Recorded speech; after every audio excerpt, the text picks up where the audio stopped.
Are you wondering why you want to use motion in the spread offense? Well, here's your answer. Hey coaches, Coach McKie here, and welcome back to my channel. If this is the first time visiting my channel, welcome, and let me tell you what this community is all about. We talk about the spread offense, passing schemes, running schemes, tempo, one-word plays, any and everything that has to deal with the spread offense. This channel is where you will find it. So if that interests you, please hit that subscribe button right down below, and if you want to know when I post new videos, hit the bell notification right beside it. I have gotten a lot of questions from coaches saying, hey, why do you use motion? What are you looking for? Is it for a certain reason? Are you just doing it to window dress? Why?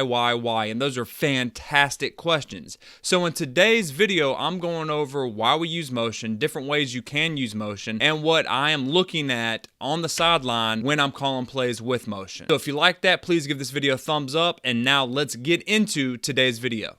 I've been doing two-back motion, and I love two-back motion, but I'm going to show you 2x2 quick motion. We call this F-quick, and if you don't know this, and I cover this in my book, if you want to know more about the air raid offense, I wrote a book. You can get it at airraidbook.com, and I cover all of the motions, all of the plays, what you're looking for, things like that. If that's something you want, go ahead and go there. If not, that's fine by me.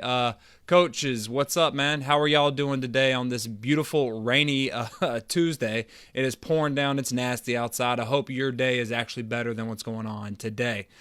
So just to let you know, this is the F, and the reason why this is the F is two reasons. One, I stole it from Noel Mazzoni. He names his guy the F. I don't know if he's ever said why it's the F, but for me, I call this the freaking fast guy. And this is one of the fastest players, the guys that you want to, if you run speed sweeps, you want to give it to him. This is usually the second best guy on your team as a running back. This is the running back. This is the stud. This is if he has hands, the backup has hands, he goes here. Now, F-quick motion, we bring him in speed sweep motion right here, and we really want to snap the ball right when he gets in this A gap. It takes some time. You have to practice it. You can't just go out there and say, okay, this is what you're going to do. You have to practice it. And then once the ball snapped, he's bellowing out into like a comet. Now, you can do another one where it comes behind like that if you want, but we like this kind of motion because if we wanted to, we can just snap the ball, hand it off, or snap the ball and toss it to him as a speed sweep, and we just call this F-quick. This is the quick motion. I get asked a lot, Coach, how do you put that guy in motion? How does he know? Does he hear it, or is it a knee lift, or are you waving him on? And it's really whatever your quarterback wants. My guy, he liked giving the little knee lift. I know you can't see my knee right now, but lift the leg or whatever. That made him feel like the man. So anytime the wide receiver would see him, the quarterback bring his knee up and down, that's motion. I had another guy that liked to just wave it like, hey, come here. That's it. In two-back, we go off a set. That tells the guy, okay, I'm going right now. So it depends on what you're comfortable with, what your quarterback is comfortable with. That's what we use. But it's quick motion right here. Now, what are we looking for? Well, the reason why initially I want to go motion is I want to get a reaction from the defense. Because let's say they don't. And I know what you're saying, Coach. Everybody draws this up right here, standard too high. Everybody does it. I'm sick of it. But I'm going to be completely honest, guys. This is what we see when we go 2x2. We always see this because just like offenses like the spread, defenses like quarters coverage, yet I don't hear anybody giving the defense any lip about running quarter coverage. It's always about the spread. And that really gets on my nerves. I'm not going to get on my soapbox like I normally do, but just know that we actually see this. And what I want is I want a reaction. I want the defense to do something because if they don't, we have them outnumbered 3-2, and you can just catch, turn, and throw it out there all day. You're getting the ball to one of your best athletes in space, and now it's one-on-one. Because theoretically, if they block it up right, cover them up, now it's your F on this safety. This is the only guy that can do something. Now you're doing something here. You're either running inside zone, locking backside, pin and pull, one back power, a GT counter. You're doing something to occupy these guys right here. So now it's one-on-one. And as a coach, that's the only thing you can do. Your job is to get your guy in space with the other guy and hopefully your guy wins. And that goes for any offense. The spread, the wing tee, the flex bone, the wishbone, the single wing, all we're trying to do is get our guy in space one-on-one against the opposing opponent. Hopefully our guy is better. So if you need anything else, that's what it is, really. If anyone asks why you're going to whatever offense, is to get your guys one-on-one with their guys. And we have found that this is one of the simplest ways. Coach Brent, how you doing? I hope your day is going well. Here it's rainy. Hopefully yours is not. Coach Chambers, it's Tuesday night here in the UK. Welcome, I promise you, man. Coach Chambers, let me know in the comments. I really want to go to the UK and do some kind of coaching clinic or something. Do y'all have those there? If not, let's get together and make one, because I really want to cross the pond and drink a beer in a pub. I just want to. That's one of my things I want to check off my bucket list. And for all you other coaches, please, welcome. I got 11 of y'all here. I didn't post that I was going. I just felt the urge to talk about motion in the spread offense because I've gotten a lot of y'all asking. If this is a topic you want me to talk more of, please give it a thumbs up and leave a comment. I got a coach from Turkey. Hello, Coach Imra. I can't speak, please. I'm sorry. I'm a poor Southern hick, so I'm going to butcher all y'all's names. Please forgive me. Don't take it personal. I just hope you're doing all right today. Or tonight, I should say. And again, if you want to know more about this type of offense, I wrote a book because I think it is a beautiful, beautiful offense, and it's something that I have loved since I've seen it. It's at airraidbook.com. You can go there if you want to learn more about it. All right, so I'm forcing a reaction. I've got something going on right now, but I want to force a reaction. Do they react? If not, I'm going to take this 100% of the time because y'all need to freaking take what the defense gives you. A lot of coaches don't take what the defense is giving you, including myself. When I first started out, we would run pin and pull like this. We would get 10 yards, 15 yards, 20 yards, 3 plays in a row, and then all of a sudden I wouldn't call it again until the third or fourth quarter.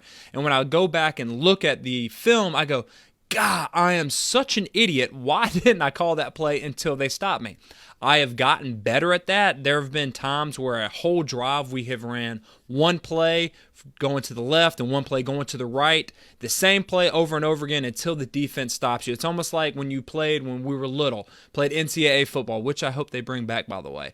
If you're playing your buddy and you just ripped off a big play, what do? Well, if you played it on PlayStation, you would hold that triangle button and you would run the exact same play again because you knew they couldn't stop it. We as offensive coaches need to do the same thing. If a play, I have a rule now, if a play gives me 4 or more yards, I'm calling the same exact play again until they stop it. And we need to do that. So right now, if this gives me 4 yards, I'm going to call it again. It gives me 4 yards, I'm going to call it again. Now the defense has to do something. And what's the defense going to do? Well, the number one thing we see, and all of this right now is predicated on some kind of run, pin and pull, one back power, inside zone, something where we have an RPO. Well, if we see this, where we push motion and this linebacker now is running out and this safety is spinning down like this, well, now I know I'm going to call an RPO where I run a snag route right here. Because what's the defense doing? The defense now is worried about this comet motion or this F-quick motion, throwing it out here. So now we've got 2 people, and we have had games where all 3 of these guys right here would run for the swing right here, which is fine because now we've got something and we're keying this guy.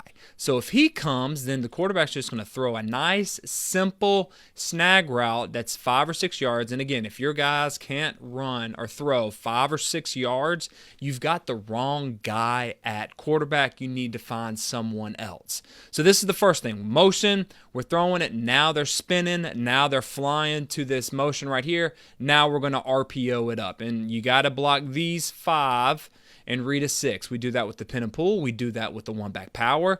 You can do dart if you want to, where everybody's gapping over and darting it. Whatever it is, you know what to do. If you need help, find my other videos on YouTube or my book that I've written. I go over everything, but that's the second thing, okay? So comet until they spin. They start spinning. Then we go RPOs. That's the first thing we're looking for. And I'll say, all right, Coach Chambers, I will. Please DM me. You just call the whole play F quick, Coach Weston. No, so we've got, right now, let's say we're lined up 2x2. Okay? That's our duel. You can call it, in the air raid, it's ace. You can call it spread. Whatever it is you want to call it, that's fine. The motion, so this would be dual F quick. And then we tag that to a play.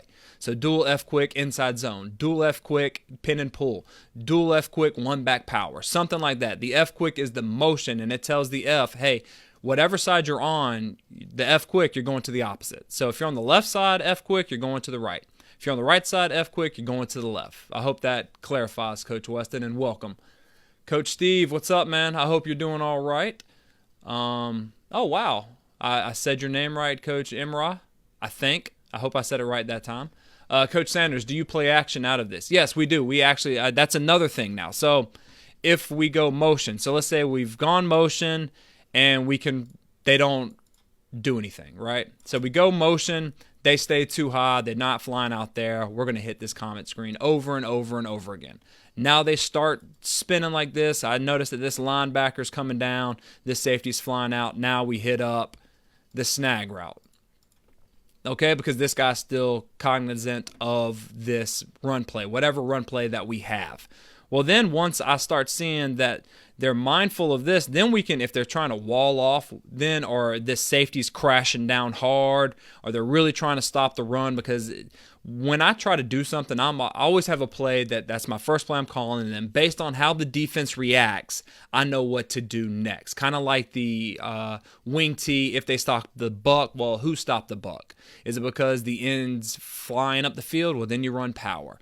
Or is it because the defensive tackle runs up the field, then you do trap? Things like that. An if-then methodology, I should say. Well, we do the same thing in the air raid. If they stop this, then I'm going to go to that. And one of the next things is, if they stop this snag, then I am going to run the Y cross. And how we do that? Motion, quick little play fake, and now under the first, so let me draw this back up. Let's say they spin down. So now it's like this. He's flying here under the first color, right here over the second, and then you're picking a point 18 to 22 yards, and then based on what you've given us, he will either keep running, or he will run flat, or he will run a slant, or he could sit down, and that's something that I cover in the book, airraidbook.com. And then here we've got a 15-yard dig finding grass. So that's another thing. If all of a sudden we start seeing that they have their eyes are in the backfield and they're keying this motion, well, then we're going to play fake and we're going to go deep because they're worried about the motion or they're worried about the run. That's what we are doing. That's the if-then, and that's what we use the motion for because, guys, I'm going to be completely honest. The wing tee kind of has a couple of things good, and one of it is the motion, because as a high school kid, when they see that eye candy darting around everywhere, they're going to look, which means they're going to be a step slow, and you can make them pay by throwing the ball, by running a snag route behind the linebackers or something. Because remember, you are not playing that game against that coach on the sideline. You're playing the game off of that 14, 15, 16-year-old kid on the field who is worried about his girlfriend, his grades, what his parents are going to say because they just caught him doing something. That's what you have to change your mentality. Again, you have to start thinking, hey, I'm going against that kid instead of I'm going against that defensive coordinator. So let's see, Coach Brent, what's your code word for pin and pull? You can call it anything you want. We've done Giants in New York. We have done buck left, buck right. You can call anything you want. Just what I would say is ask your kids what name. We've done Iron Man and the Hulk, Captain America and Batman, things like that. Just something that sticks, and we use it throughout the entire season. We do change it up from season to season just because we play the same teams, and I'm standing on the sideline screaming at it, and they may remember. Let's see. Coach Sanders, I'm in your head, Coach. You are. Coach Steven, we did this. Sometimes run the snag or have the two wide receivers run verticals when they could come up to press. Yeah, you can do anything you want. That's just the mentality that we have. So there, I just wanted to answer that. There you go, coaches. Thank you for joining me. If you like this, again, please give it a thumbs up. Please share it. Please hit that love button, because I've never gotten a love, which is really weird for me to say, but just hit it. For some reason, when you do that, it goes to other coaches, and I really want to start a dialogue with other coaches on here. That's why I love doing these things. Tomorrow, I'm going to try to go live during lunch, talking football at lunch with Coach McKie. I'm going to be talking about right now, I don't know. I have a list of questions. I'm just going to pick one and I'm going to go. So look out for that. And if you want to learn more about the air raid, you can go to airraidbook.com. I put out a book right there if you want to know more about it. And until next time when we go live, because I love doing these things. I love the interaction with all you coaches, man. Y'all high fives and butt slaps. So until next time, let's continue to master the spread, score points, and have fun.